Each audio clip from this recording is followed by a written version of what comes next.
Vamos a consultar y vamos a conversar con un historiador y abogado que además es el presidente del Instituto Nacional Irigoyeniano, que se llama Diego Barovero, y a quien tenemos en línea y por supuesto saludamos. Buen día, Diego. Martín y Franco desde aquí. Hola, buenos días. ¿Qué tal, Martín y Franco? Feliz 9 de julio. Feliz día de la patria, Diego. Estábamos aquí haciendo un repaso, ¿no?, de la vida de Fernando de la Rúa y bueno, contando un poco desde aquella fórmula Balbín de la Rúa hasta después quedar en minoría dentro de su propio partido cuando gana Renovación y Cambio, hasta finalmente de la Rúa presidente en ese malogrado gobierno de la Alianza. ¿Qué balance se hace de la Rúa como figura política desde la propia historia radical? Bueno, primero reconocer en De la Rúa una figura importante de la Unión Cívica Radical, un hombre que nunca perdió el vínculo partidario, más allá de diversas circunstancias que le tocó afrontar, y sobre todo un hombre de la democracia, un hombre que hizo toda su trayectoria política pública en el campo de la democracia, un defensor de la Constitución, de la libertad, del derecho a voto. O sea, nunca podemos poner en duda que De la Rúa fue una figura del radicalismo y particularmente un hombre de la democracia.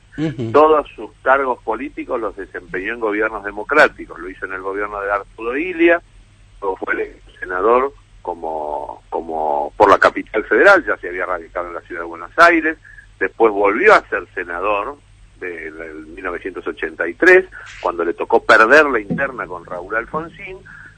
Intentó renovar su banca en el 89, donde el peronismo, con una maniobra en el colegio electoral, hizo un acuerdo con la UCD y esa banca le fue birlada. Finalmente De la Rúa, a partir de ahí, ganó todas las elecciones a las que se presentó. La de diputado en 1991, que lo llevó a ser jefe de bloque, luego nuevamente senador en 1992, y la novedad de haber sido el primer jefe de gobierno electo de la ciudad de Buenos Aires en 1996, situación que lo catapultó al escenario nacional como un opositor muy visible, muy claro, muy antagonista con el estilo del menemismo de ese tiempo.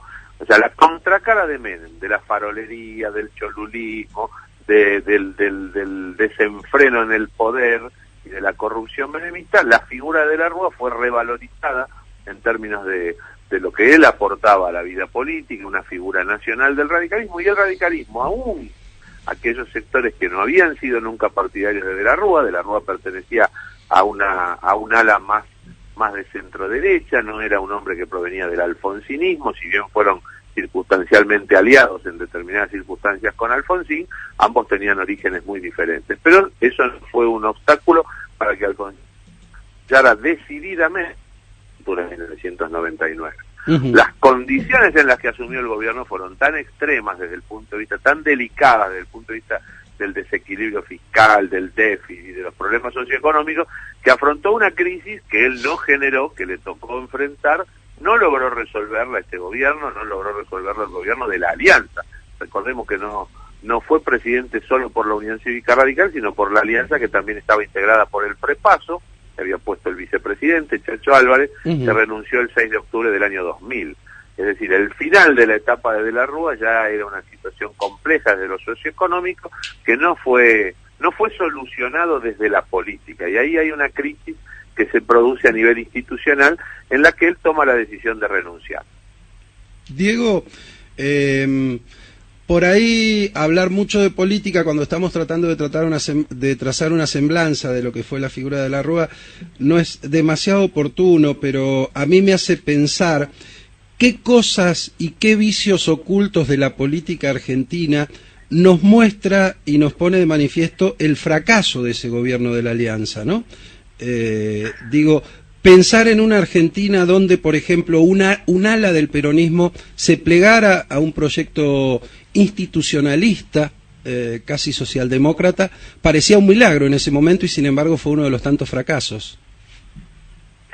Bueno, en realidad el final del gobierno de la Rúa se encuentran las causas en el final del menemismo, un modelo económico agotado y realmente sin respuesta. De la Rúa quedó de algún modo atado a una promesa electoral que le exigía no solamente el establishment económico, sino también los partidos políticos. Acá hay que hacer una autocrítica general. no era bien visto por los medios de comunicación y por la sociedad en general. Lo que pasa es que la sociedad tiene una memoria voluble. La sociedad no quería salir del 1 a 1. La ilusión del dólar un peso es lo que lo obliga a De la Rúa, en un tremendo error de su parte, un error de apreciación estratégico de la situación del Estado argentino, a decir conmigo un peso, un dólar. Eso es una ficción de la situación financiera económica respecto de sus verdaderas posibilidades. Y finalmente, al atarse a esa situación, lo convoca nada menos que al inspirador de la convertibilidad, que era Domingo Cavallo, le vuelve a dar la confianza para que gestione la política económica, y el descalabro general, bueno, lo conocemos todos. Fue una incapacidad generalizada de la sociedad. La reacción llegó tardíamente.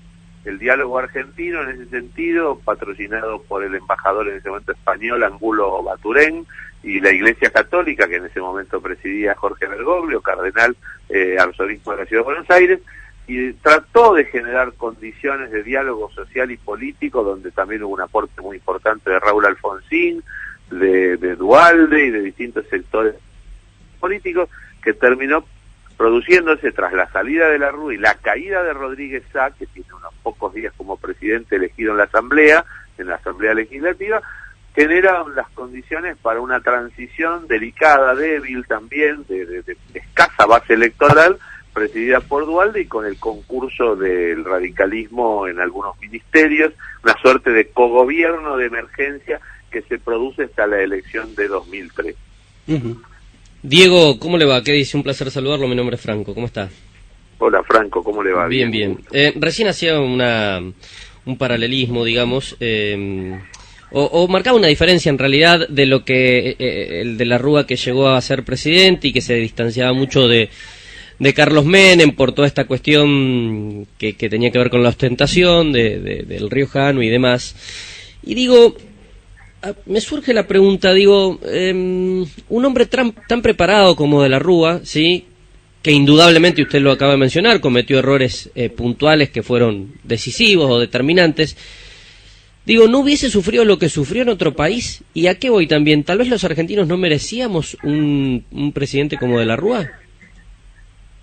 Yo creo que la Argentina eligió en De la Rúa la contracara de Menem en 1999. Tengo muchísimos amigos que no pertenecen al radicalismo ni pertenecieron nunca al radicalismo, pero que ven en De la Rúa un hombre moderado, un hombre de Estado que había tenido una larga trayectoria pública, había desempeñado diversos cargos con eficacia, con eficiencia, y que lo que no tenían en duda era que De la Rúa era un hombre de la democracia, un hombre que no iba a estar involucrado en episodios de corrupción que se habían hecho muy famosos y muy comunes en tiempos del menemismo, y votaron por De la Rúa convencidos. Yo se lo puedo decir, gente de muchísima confianza, gente de distintas orientaciones partidarias, mucho menos radicales, pero que votaron por De la Rúa como la solución a ese momento. Y yo quiero recordar un momento especial de la historia argentina, cuando De la Rúa asume a las pocas semanas, en diciembre de 1999, consigue el voto en el Congreso de la Nación de una ley de financiamiento educativo que permitió, y todavía recuerdo el acto, el levantamiento, la desinstalación de la llamada carpa blanca que habían instalado un año antes de la finalización del gobierno de Menem los docentes, ante la absoluta inacción del gobierno del menemismo, que despreciaba la educación pública, que no le interesaban las condiciones de trabajo de los docentes. Y De la Rúa, como presidente, uno de sus primeros actos fue enviar esa ley, que significó un arancel especial, un impuesto en los automotores nuevos, que permitió financiar los aumentos docentes que permitieron a la Argentina en el año 2000, a pesar de que la crisis ya estaba instalada, empezaran las clases normalmente. Después la situación se iba a escalar porque la crisis era estructural, no era una crisis circunstancial. Pero el gesto del presidente De la Rúa y del Congreso Nacional al votar esa ley fue muy importante. Y yo creo que ese es un momento donde demuestra que la Argentina, detrás de algunos ideales que pueden ser considerados públicos en materia de política pública, generales, del bienestar general que consagra nuestra Constitución Nacional, la Argentina se puede encolumnar detrás de ese tipo de proyectos. Lo que faltó a lo mejor fueron las decisiones apropiadas para salir del esquema de ese tipo de cambio fijo que era altamente ineficaz y que afectaba la productividad del país. Diego, hay un terreno a la hora de analizar la política de la Rúa y la situación histórica del momento, que es un poquito más pantanoso, que es un poquito más farragoso y que es un poquito más conspirativo también, pero uno no puede dejar de ver en ese proceso histórico también alguna suerte de golpe blando que se lo termina llevando puesto. Yo soy bonaerense, Franco también es bonaerense, ¿no? Aunque estamos hace un tiempo en Mendoza. Y, por ejemplo, yo recuerdo el gobierno de Rucauf en la provincia de Buenos Aires, donde prácticamente incendia la provincia y después, para salvarse él, incendia casi el resto del país. ¿Hubo algo de eso también? Ahí depende cómo analicemos las condiciones. Yo creo que estaban dadas todas las condiciones de la crisis para que ese momento fracasara. Lo que faltó, desde mi óptica, fue una visión estratégica desde la política para preservar el Estado de Derecho en la medida de lo posible, sin afectar la institución presidencial. El presidente hizo unas ofertas, pero ya sobre el final de su mandato. Yo tengo casi la convicción de que el presidente ya se sentía más afuera que adentro del gobierno. Tuve oportunidad de hablar bastante con De la Rúa luego que dejó el gobierno, varias veces, siempre tuve una relación cercana con él en estos últimos años, y alcancé a efectuarle algunas críticas, algunas, no diría críticas, observaciones, con las que algunas no coincidía, obviamente, pero me da la sensación que él sintió un gran alivio espiritual en la reacción. Al día siguiente le volvió a la Casa Rosada, y todo el mundo sabe, volvió, entró caminando, despachó asuntos oficiales, porque hasta tanto el Congreso no votara su renuncia, no aceptara su renuncia, él seguía siendo el presidente, el titular del Poder Ejecutivo. El peronismo tuvo una actitud, yo le diría, poco colaborativa, la decisión de un presidente provisional del Senado que fuese de la misma formación política que el presidente de la República, que tenía mandato constitucional de 4 años, me parece que fue una mala señal por parte de la oposición política. Es como si hoy, en lugar de ser Federico Pinedo el presidente del Senado, el peronismo se hubiese puesto de acuerdo, las fuerzas de oposición hubiesen puesto de acuerdo en elegir un presidente provisional del Senado que fuese opositor al ingeniero Macri. Bueno, yo creo que de eso algo se aprendió de esa etapa. Fue demasiado fácil para el peronismo decir, tenemos más senadores, el presidente provisional es nuestro. Es como que había una decisión de adelantar o anticipar la posibilidad de tomar el poder, que se ha correspondido en elecciones legítimas, porque el peronismo venía de triunfar en la elección de medio término legislativa del 2001. Uh-huh.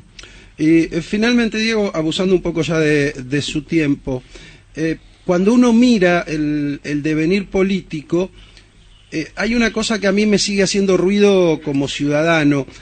En la Argentina de hoy, De la Rúa no habría podido ser ni candidato a concejal de Villarrosa, ¿no?, del lugar donde vivía, y sin embargo hay procesados y hasta juzgados y hasta condenados por delitos gravísimos que sí pueden ser, por ejemplo, senadores.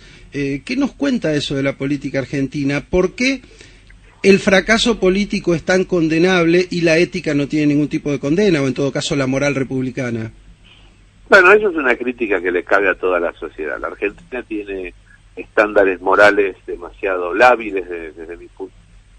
Creo que a lo que te acabas de referir tiene que ver también con cómo era Fernando de la Rúa, ¿no? Fernando de la Rúa era un hombre de Estado, un hombre que dedicó más de la mitad de su vida a lo público, a la docencia, donde era una persona que tuvo un desempeño brillante, de derecho, un hombre de las leyes. Uh-huh. Él mismo se defendió en un juicio penal que duró muchos años, en el cual salió absuelto por parte de un tribunal independiente e insospechado de favoritismo hacia el imputado, que era él, uh-huh. Quiero decir. Y nunca Fernando de la Rúa dejó de estar a derecho, es decir, no se profugó de la justicia, no buscó tener fueros para impedirle la acción al Poder Judicial.